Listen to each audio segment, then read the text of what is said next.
سبق نمبر 3 پڑھیں گے. پچھلی دفعہ غلطی ہو گئی تھی تو میں نے سوچا کہ میں اس کو جو ہے نا پھر سے ریوائز کرا دوں. اب ہم لوگ افعال شروع کریں گے، جس میں سب سے پہلے ہم فعل ماضی. عربی میں صرف 2 قسم کے ٹینسز ہوتے ہیں، ماضی اور مضارع. مضارع جو ہے پریزنٹ ٹینس اور فیوچر کو یعنی حال اور مستقبل کو کور کرتا ہے. دوسری بات یہ کہ مضارع کی شروع میں آپ سین یا سوفا لگا دو، سا یا سوفا، جیسے س یقولو، یقولو کے ساتھ سا لگا دیا، یا سوفا تعلم، تو پھر وہ جو ہے کلا سوف تعلمون، تو سوف تعلمون، تو وہ پھر مستقبل کا مفہوم دیتا ہے. دوسری بات، عربی میں جس طرح ہم اردو میں کہتے ہیں کہ اس نے کھایا، اس نے پیا، جب وہ پی رہی ہے. اب یہ کتنا لمبا جملہ ہے. عربی میں فاعل چھپا ہوا ہوتا ہے فعل کے اندر. یعنی اگر میں نے کہا فعلا، اب فعلا کا مطلب ہے کوئی فعل کرنا، یا میں کہوں عمیلا، عمل کرنا، تو عمیلا کے اندر وہ چھپا ہوا ہے، مجھے الگ سے وہ ہوا بولنے کی ضرورت نہیں ہے. ہاں اگر میں نام ظاہر کرنا چاہوں، اس کو کہتے ہیں فاعل بارز کرنا، فاعل حاضر کرنا، تو پھر میں کہوں گا کہ فعلا علی، فعل کے بعد فاعل آتا ہے، علی نے فعل کیا، یا عمل علی، کتب علی، علی نے لکھا. اور یہ ایک اسپیسیفک پیٹرن پہ ہوتے ہیں جس کو گردان کہتے ہیں.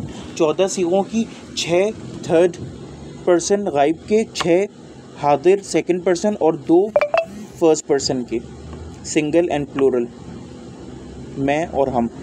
اور جیسا کہ آپ کو پہلے ہی بتایا تھا کہ تھرڈ پرسن سے ہم شروع کرتے ہیں، سیکنڈ پرسن پھر فرسٹ پرسن تک جاتے ہیں. تو اب ہم گردان دیکھ لیتے ہیں. فعلا اس ایک مرد نے کیا، فعلا ان 2 مردوں نے کیا، فعلو ان سب مردوں نے کیا، فعلتا تو ایک مرد نے کیا، فعلتما تم 2 مردوں نے کیا، فعلتم تم سب مردوں نے کیا، فعلت اس ایک عورت نے کیا، فعلتا ان 2 عورتوں نے کیا، فعلنا ان سب عورتوں نے کیا. پھر فعلتا تو ایک مرد نے کیا، فعلتی. اب یہ دیکھیے فعلنا، فعلا، فعلا، فعلو، فعلت، فعلتا، فعلنا. فعلنا پہ لام کے اوپر آپ دیکھیے جزم آ گیا. اس کے بعد اب جتنے صیغے آگے تک بنیں گے وہ اسی سے بنیں گے.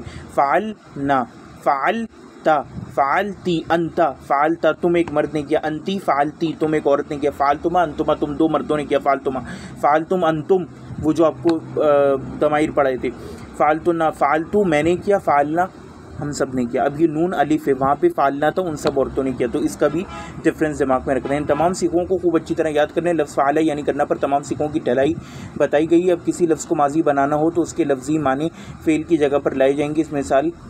اس کی مثال وزن کے خانوں میں بتائی گئی ہے. اور یہ چونکہ شارٹ کورس ہے تو اس میں ہم صرف امپورٹنٹ چیزیں بتا رہے ہیں. دوسری بات یہ کہ اس میں سے بھی آپ نے صرف 3 صیغے یاد رکھنے ہیں، فعلا، فعلتا اور فعلتو، کیونکہ یہی ہماری ڈیلی لائف میں استعمال ہوتا ہے. ہم کہتے ہیں اس نے یہ کیا، فلاں نے یہ کیا، تم یہ کر رہے ہو، تم کیا کر رہے ہو، تم نے کیا کھایا، تم نے کیا پیا، تم نے مجھے رسالہ لکھ دیا، تم نے بول دیا، بس.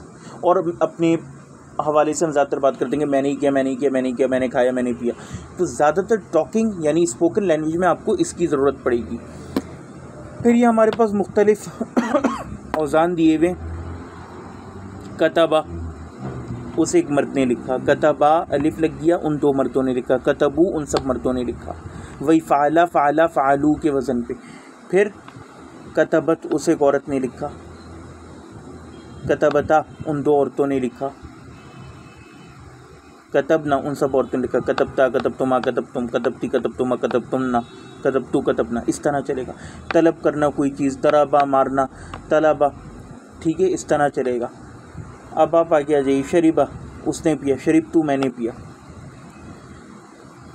دوسری بات یہ کہ اگر ہم اس کے اندر پیش لگا دیں پہلے حرف پر، فا کلمے پر، اور لام کلمے کے نیچے زیر لگا دیں تو اس کے اندر پیسو وائس کا معنی پیدا ہو جاتے ہیں. فعیلا وہ کیا گیا، کتبہ وہ لکھا گیا. عربی میں پیسو وائس اور ایکٹیو وائس تھوڑا سا ڈفر کرتے ہیں. ایکٹیو وائس کو کہتے ہیں فعل معروف جو کہ نارمل فعل ہوتے ہیں، جیسے فعلا یا کتبہ اس نے لکھا، رزقہ اس نے رزق دیا. اگر ہم رزقہ کہیں گے پھر یہ ہوتا ہے کہ ہم فاعل کو عموماً غائب کر دیتے ہیں، فاعل کو لکھتے نہیں ہیں.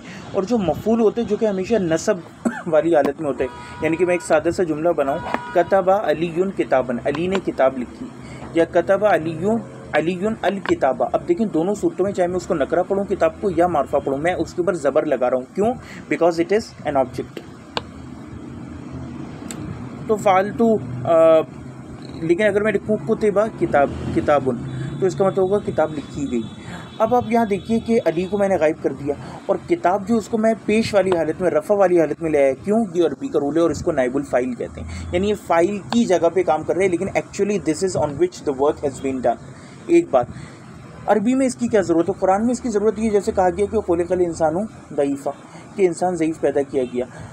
عموماً فعل مجہول لانے کا مقصد یہ ہوتا ہے کہ ہمیں پتہ ہوتا ہے کہ فائل کون ہے، تو فائل ذکر کرنے کی ضرورت نہیں ہوتی، اور فوکس ہمارا ہوتا ہے مفعول پر، جیسے یہاں پہ سب کو معلوم ہے اللہ خالق ہے، لیکن مین ایک کوالٹی انسان کی بتانی تھی کہ انسان ضعیف پیدا کیا گیا، اس لیے فائل کو غائب کر کے اور فعل مجہول لا کے مین بات بتائی گئی، تو یہ زور پیدا کرنے کے لیے ہوتا ہے عربی میں۔ چھوٹے چھوٹے پوائنٹس ہوتے ہیں جس سے آپ کو پتہ چلتا ہے کہ قرآن کی خوبصورتی کیا ہے۔ پھر یہ دیکھیں خلق تم پیدا کیے گئے، جعل تو میں نے بنایا، جوئل تو میں بنایا گیا، پھر یہ قتل اس نے قتل کیا، قتل وہ مرد قتل کیا گیا۔